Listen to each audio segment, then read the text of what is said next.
Partner, gulong-gulo ka na ba kung anong negosyo ang gusto mong gawin? Baka naman kasi, yung hinahanap mong inspirasyon nasa paligid mo lang. Kagaya na lamang ng isang negosyanteng ating kikilalanin ngayong araw dahil ang kanyang naging inspirasyon walang iba, kundi ang kanyang sariling ina at ang hobby nitong magsaka. Kaya naman sa tulong ng agham at pananaliksik, ang kanyang ideya ay hindi lamang nagdala sa kanya sa tagumpay, sapagkat ito ay nagdala ng kaginhawahan sa maraming mga magsasaka sa kanilang probinsya. Kaya naman samahan niyo ako sa ating episode ngayong araw. Ako si Alex Baltazar at sama-sama tayong ma-inspire, umasenso at matutong magnegosyo dito sa Negosyensa. Negosyo na di aangat na.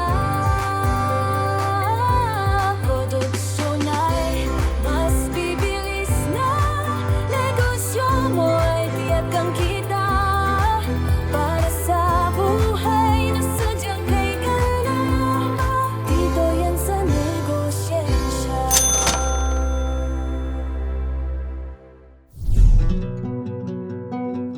Ang Oriental Mindoro, kilala bilang rice granary ng Southern Tagalog, di katakataka, lalo pat noong taong 2023, tinatayang aabot ng 365,448 metric tons ng palay ang naani rito. Kaya naman, isa sa pangunahing hanap buhay dito ng ating mga kababayan ang pagsasaka. Pero, ika nga nila, hindi biro ang magtanim. Kaya ang isang OFW nakaisip ng solusyon upang gawing moderno ang palay farming. Meet Engineer Delphine Cuevas Jr., ang innovator at entrepreneur na nasa likod ng Palatak Palay Seeder.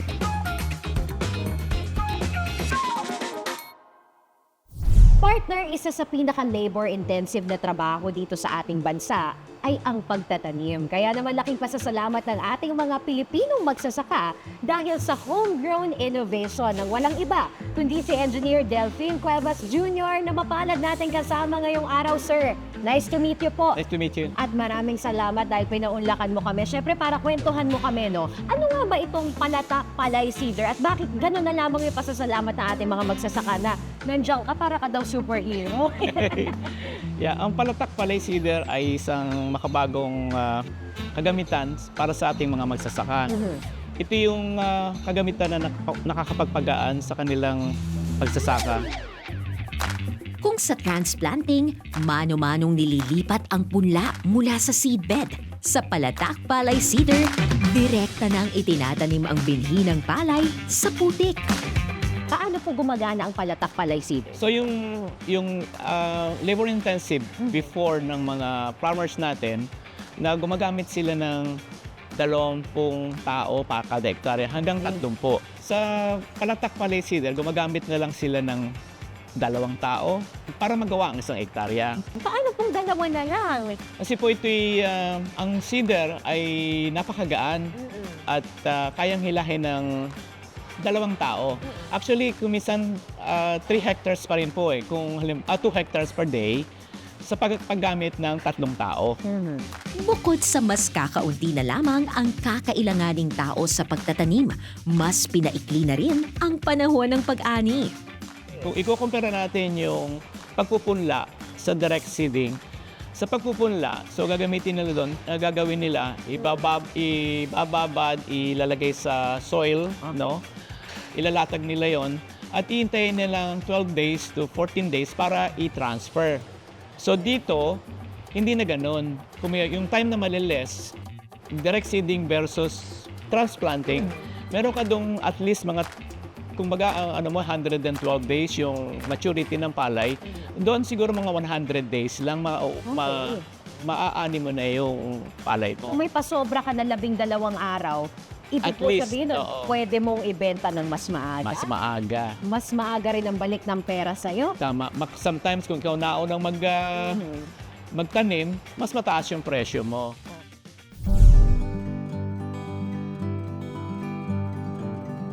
Kabilang sa mga magsasaka na gumagamit at nakikinabang ngayon sa Palatak Palay Seeder, si Kuya Rolly.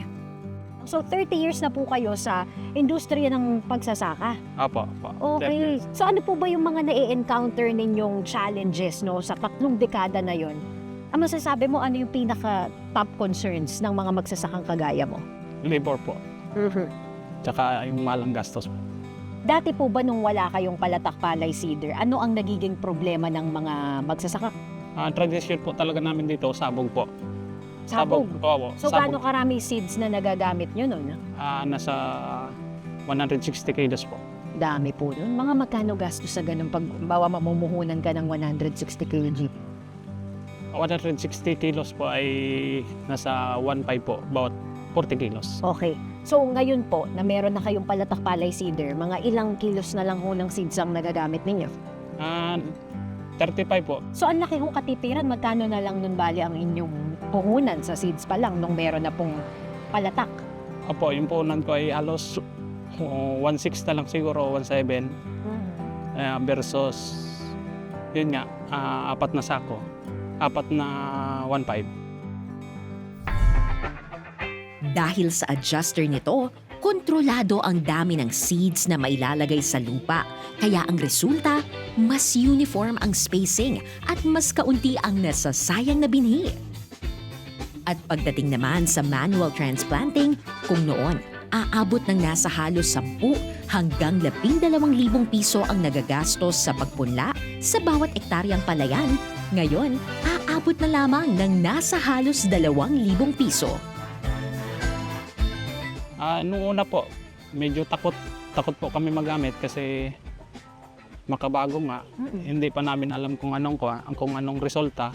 Nung nakita po namin na ganito nga, ayun po, nainganyo kami na gumamit po ng Palatak at saka ang laki po ng tinipid. In terms of kita nyo po, no, masasabi mo bang lumaki din? Ay, malaki po ang kinita ngayon. Gawa ng doon po sa 10K kagad, madadagdagan po kagad. Up next, ating alamin magkano nga ba ang Palatak Palay Seeder at anong programa ng DOST ang tumutulong sa mga OFW.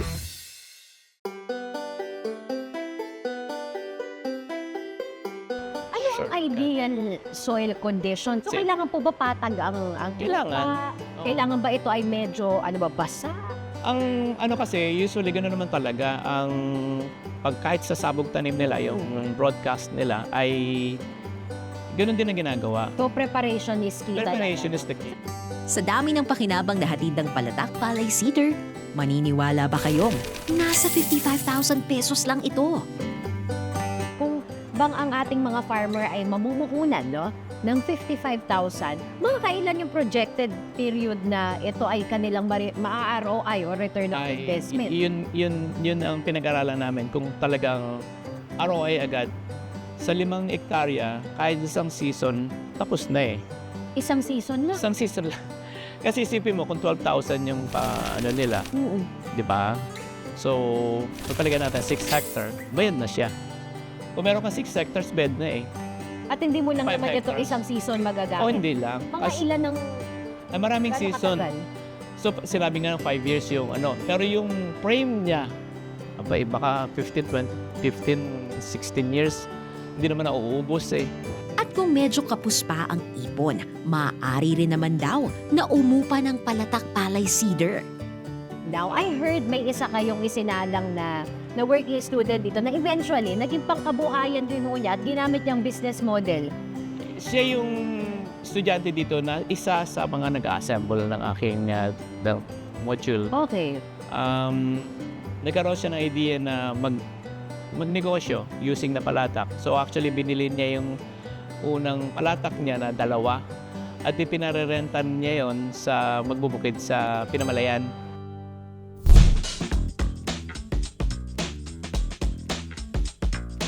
Sa halagang 3,500 pesos bawat ektarya, maaari mo nang rentahan ito. Sa pamamagitan ng pag-upas sa Palatak, maaari kang makatipid ng nasa halos 7,000 piso. Bukod sa mas mabilis at mas matipid, bentahe rin ng Palatak ang pagiging gender-friendly. Kahit mga kababaihan ay kaya nitong hilahin. Ito ay may timbang lamang ng 17 kilos. Okay. Dagdag mo pa ang soil opener at closer features nito na may kakayahang takpan kaagad ang mga binhi na siyang nagsisilbing proteksyon kontra flash flood, ibon, daga at iba pa. Kaya ang resulta, mas mataas na survivability rate ng tanim na palay. Ang brilliant innovation niya ng palatak ay inspired sa kanyang ina na siya ring dahilan ng kanyang pagbabalik sa bansa. When I was 25 po, umalis ako sa Pilipinas when I was 25. Electrical engineer po ako dito. Nag-abroad po ako. Ang unang destination ko is Nairobi, Kenya.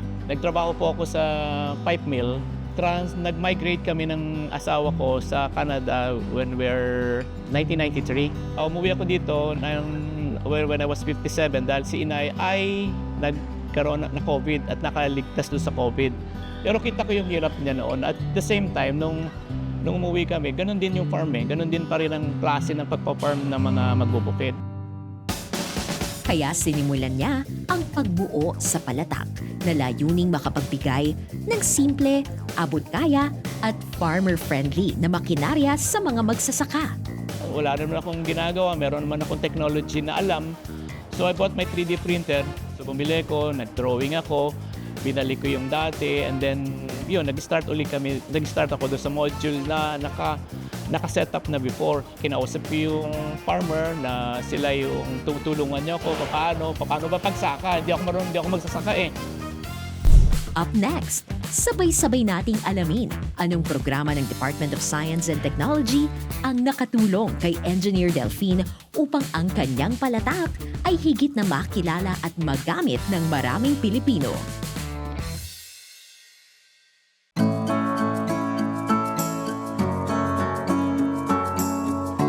Bagamat may iilang gamit na upang makagawa ng palatak, aminado si Engineer Delphine na mahirap at kulang pa sila sa makinarya. Nung wala pa yung mga pipe vendor ninyo, sheet vendor ba yun, yung mga cutter, ano po ang paraan nun ng mga inyong laborer para po Dinadala namin doon sa isang talyer na doon namin pinipet. So dadalhin yun, sasabihin ko, ito yung sukat, dali namin yun, i-bend nyo. Kaya naman upang matulungan siya na madagdagan ang mga gamit sa produksyon ng palatak, nakipag-ugnayan si Engineer Delphine sa Department of Science and Technology. Yung una po, na inyong naging intervention with them is yung iForward. Yun nga po yung ating programa para po sa mga OFW na Yes. kagaya ninyo dahil sa Canada, you spent so many decades. Tapos ano pong tulong ang ibinigay nila sa inyo? Anong klaseng funding ba? Yung sa iForward na yan, binigyan kami ng pautang. Pautang na siya. 500,000 500,000 pesos. To begin with, talagang doon ako nag-start. Hindi ko na kailangan hugutin yung personal, kasi ilan naman tao po to during that time eh. Dahil sa Innovations for Filipinos Working Distantly from the Philippines o ang iForward program ng Department of Science and Technology, nakabili si Engineer Delphine ng sheet bender, welding machine at gayon din ng 3D printers. Ano po ang iForward? Well, ito namang iForward para ito sa mga OFWs. So, si Engineer Cuevas is an OFW. 33 years siya sa abroad. So, pagbalik niya, nag-undergo rin siya nung training. So, nakatapos siya ng mga training dyan. Yun yung ginamit niya para makapag-mass produce siya initially nung mga farm implements. Ang DOST ay hindi kami ang gumagawa talaga. Kami ay enabler lang para itong mga stakeholders natin ma-empower sila gumawa ng maayos na mga technologies na makakasolve doon sa pressing industry problems. Bukod sa funding assistance, ay sumasailalim ang mga OFW sa 2 training stages kung saan tinuturuan sila kung paano mas mapaunlad ang isang negosyo. Hanggang magkano po ang funding assistance na pwede dito sa iForward? Depende sa pangangailangan ng OFW eh. Kung maliit lang na equipment, so yun, papasok siya doon sa 100-something thousand. Pero kagaya nito, medyo malaki yung kailangan niyang equipment. So nakapagpahiram kami ng 500K. Basta pasok siya doon sa priority sectors ng setup, ganon din dito. So yung kagaya nung nasabi mo kanina, food processing, may furniture dyan, may agriculture, aquaculture, ICT, may halal. Sa daming araw ng kanyang produksyon at dami ng mga magsasakang nais gumamit nito, nakarating na ang palatak sa higit 400 munisipalidad sa Pilipinas. Ngunit bukod sa iForward, isang programa rin ng DOST ang nakatulong pa kay Engineer Delphine upang mas mag-commercialize at makilala ang kanyang inobasyon sa mas maraming komunidad. Nakakumbinsi namin siya na mag-participate doon sa grind na programa ng DOST. Yun yung Grassroots Innovation for Inclusive Development. Lahat ng mga innovations na na-develop dito sa baba, yun yung gustong ipakita ng DOST. Meron palang mga ganito na hindi lang mga researchers, hindi lang scientists ang pwedeng mag-develop ng mga technologies. Kahit yung mga nasa baba na mga sanay na, kumbaga alam nila yung gagawin nila.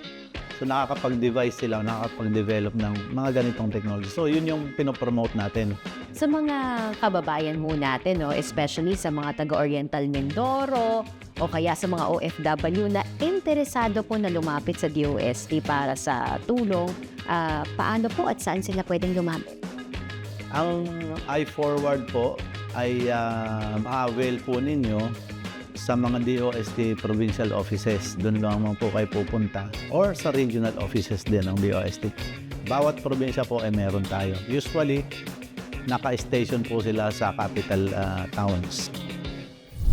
Up next, Pero kami dito po sa amin, marami na rin po nagsusubog, makakarating namin.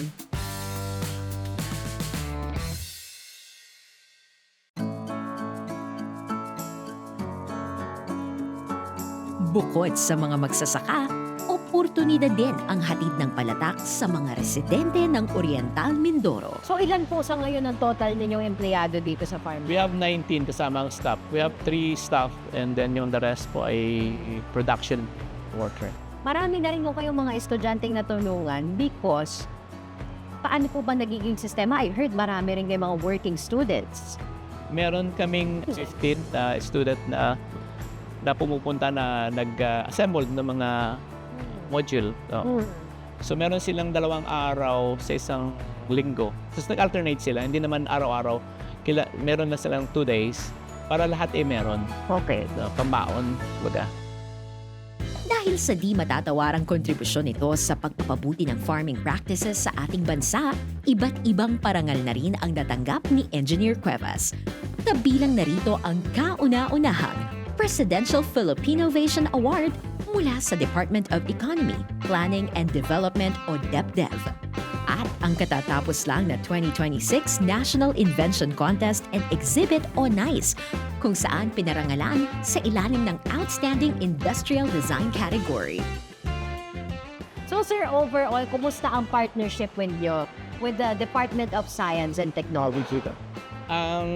Alex, sila lahat ang ang gumagalaw para sa akin. So parang talagang totally partnership ng DOST. Yung sa DOST na yan ay marami silang ginawa para sa akin, sa kumpanya.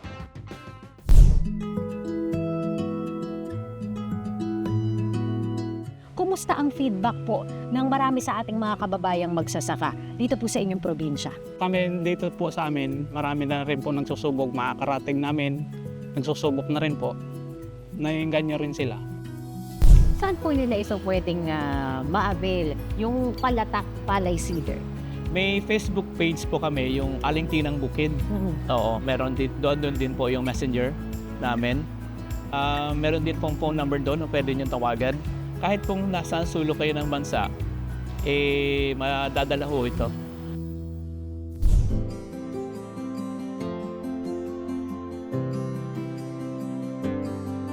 Ano pong mensahe ninyo sa ating mga magsasaka na patuloy lumalaban sa buhay sa gitna ng kainitan ng araw, ano man ang panahon, bumabagyo, nagtatrabaho? Kahit ako'y 7th season lang na magsasaka, nakita ko po yung hirap noon. Alam ko po mahirap, pero meron pong paraan, meron din pong solusyon sa mga bagay na ito. Isa po itong teknolohiya na na-develop po dito sa atin sa Pilipinas na sabi pong nagawa ko para sa atin. Ang masasabi ko lang po, subukan ninyo, paniwalaan nyo po na talagang malaking tulong ang magagawa nito sa pagbabago ng pagsasaka ng ating mga magsasaka.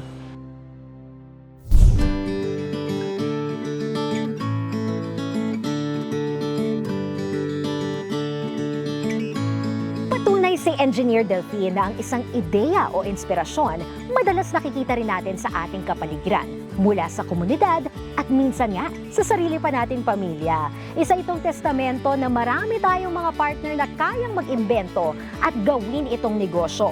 Patunay rin ito na ang DOST ay pwedeng maging kaagapay at gabay ng mga Pilipino upang mas mapaunlad pa ang kanilang kabuhayan at magbigay ito ng mas marami pang oportunidad para sa lahat. Dahil ang investment sa Agham ay investment sa mas mabilis, mas credible na produkto at syempre sa mas asensadong pagnenegosyo. Mula rito sa Oriental, Mindoro, ako si Alex Baltazar at magkita-kita tayo sa susunod na episode ng Negosiyensya.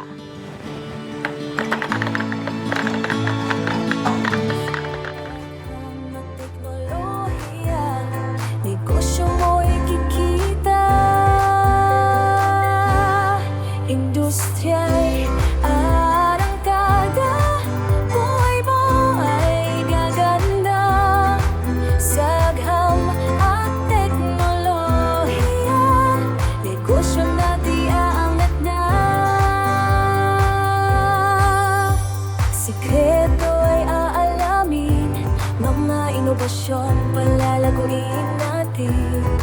Sa lakas ng Agham at teknolohiya, negosyong